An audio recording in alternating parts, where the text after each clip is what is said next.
Bear Creek Arsenal has sent us an 8.6 Blackout. I've done absolutely nothing to it. We're gonna rip it out. We're gonna put some supersonic through it and see how it runs right out of the box. No lube, no nothing. All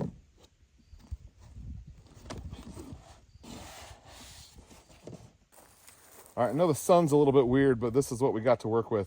It looks like it's a 12-inch barrel side charger. That's way cool. Ooh, really cool. Love that bear on the lower. Bear Creek Arsenal, A2, and a STI pistol brace. Okay, great. Here's functional. Got like 40 or 50 bucks worth of ammo in here. What do you want to shoot? You guys, I don't even have sights. How about some pumpkins? I have some pumpkins. Okay. All good there. Side charge. We're just gonna go fast and loud here. I don't even have any optics on here.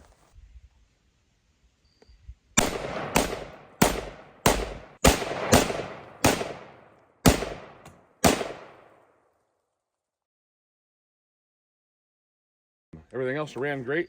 Probably would benefit to have a little bit of lubrication on there, but we didn't need that where we were going. Good looking rig.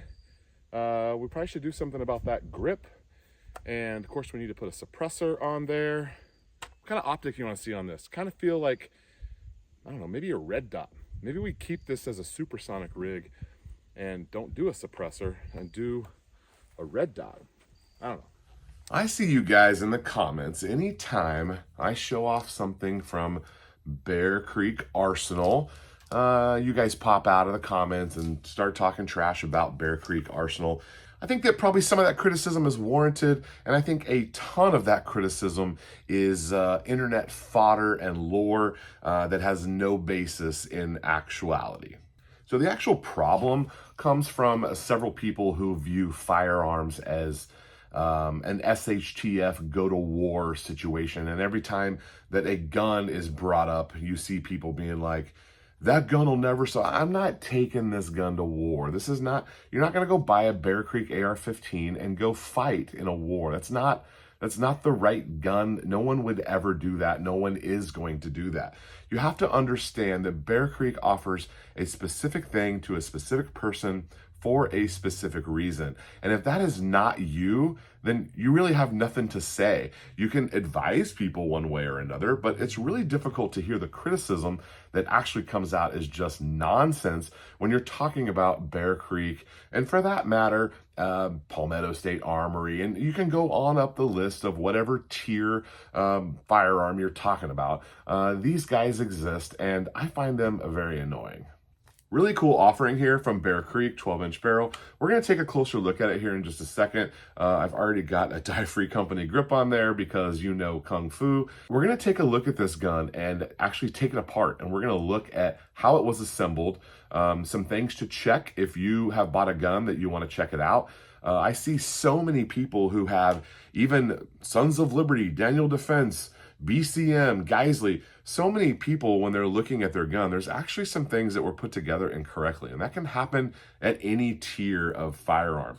If you already didn't like Bear Creek and you paid $300 for an upper receiver and you find one thing wrong with it, you're going to be the yahoo in the comments saying, Bear Creek's trash, they messed up my gun. Whereas if you paid $900 for your upper, or in some cases, $1,500 for an upper, and one thing is wrong, you're going to send it back in, they're going to fix it, just like Bear Creek, they're going to send it back in, they're going to fix it, but you're going to go ahead and give them the benefit of the doubt because you paid way too much for something. We're going to go through here piece by piece and inspect every single thing that was done to this. We'll check some torque specs, we'll look at some tolerances, and just get a really good idea of what's going on with this gun. This gun has been test fired. I shot it without sights the very first time, and then we did a little bit of group testing, but my chrono died. We have a new chrono now, but we've got on here this Discovery optic that is a 4-16, is that what it is? We have on here this Discovery optic that is a 4-16, a really interesting scope. There'll be a full review on this. Really interesting scope.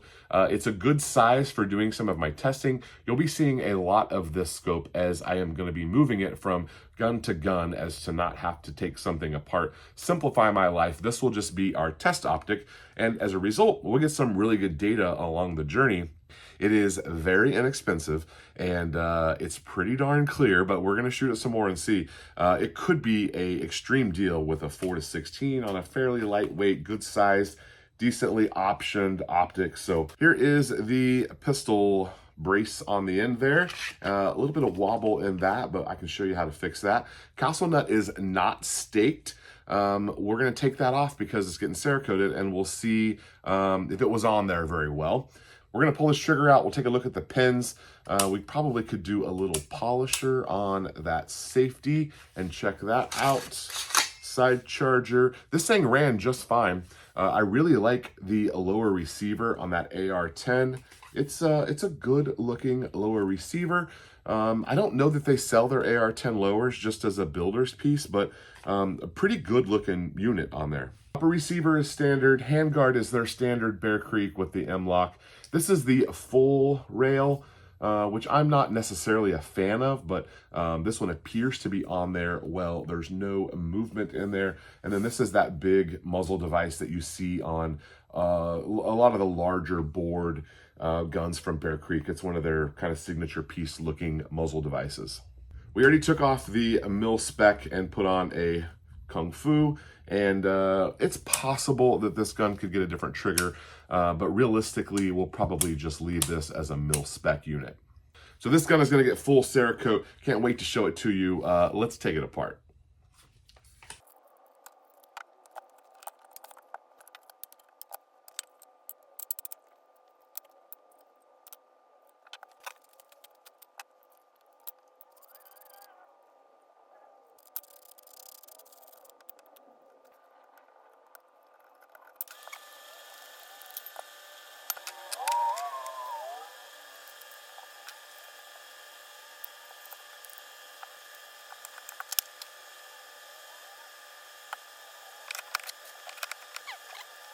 Okay, lots of news to share with you as far as this thing coming apart.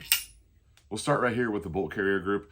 I checked the reverse torque on these according to School of the American Rifle, and this guy passed. It looks like the staking, on a scale of 1 to 10, I'm going to give it a 6.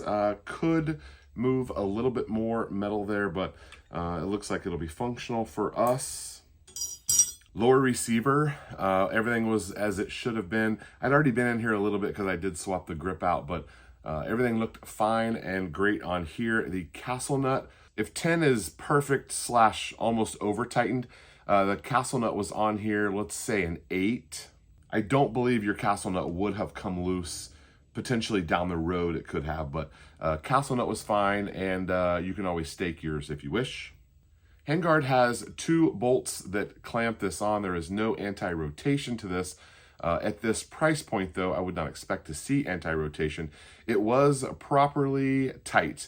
We'll give it an 8 out of 10. One of them was a little tighter than the other one, but adequately tightened down handguard. I don't believe we would have had any trouble with that.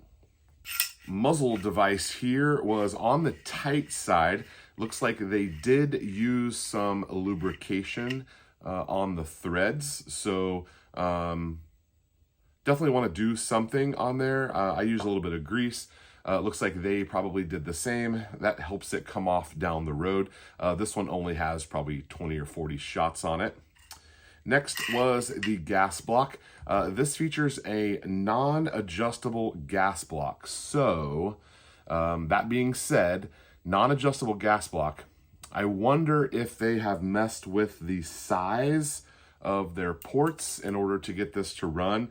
I don't believe they made any claims as to subsonic or supersonic. Nice to see someone getting it done with a non-adjustable gas block.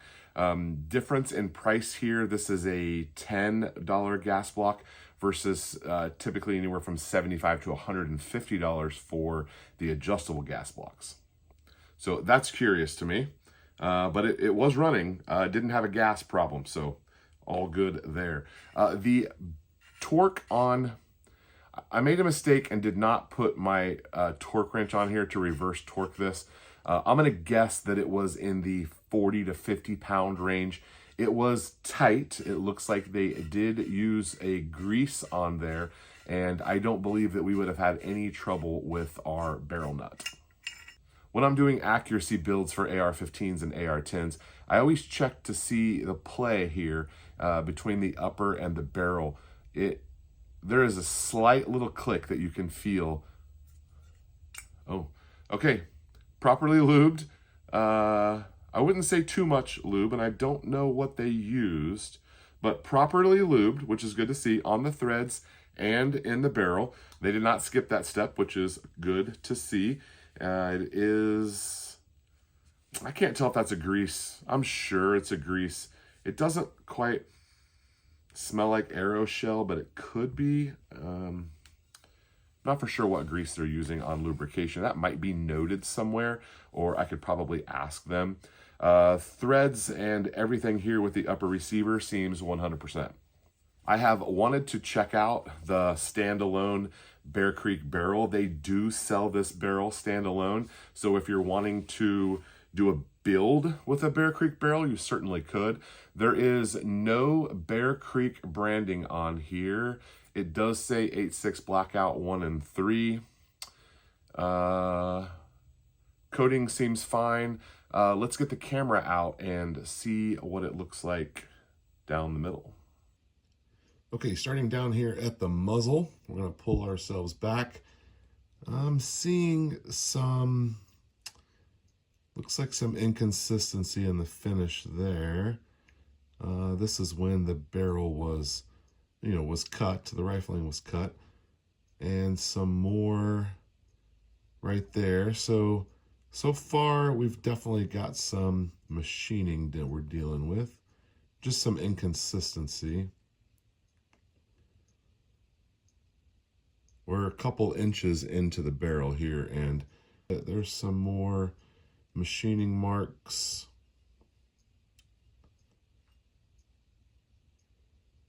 Looking better right there through the middle of the barrel.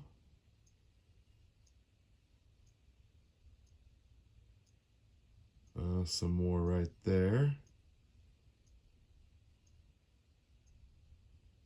There is the gas port. Definitely some inconsistent machining all the way through the barrel.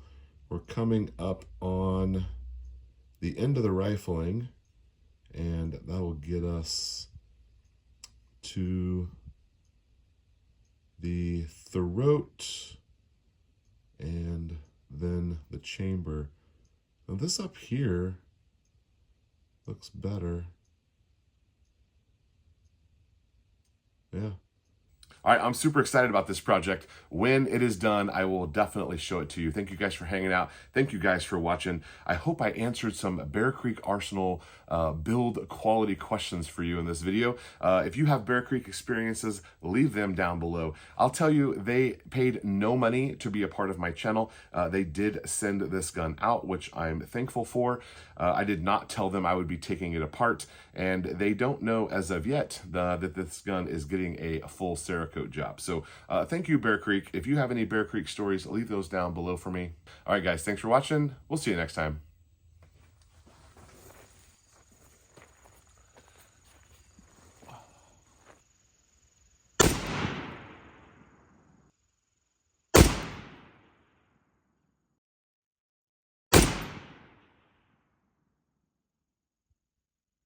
Okay, 2 touching and then 1 like maybe an inch away.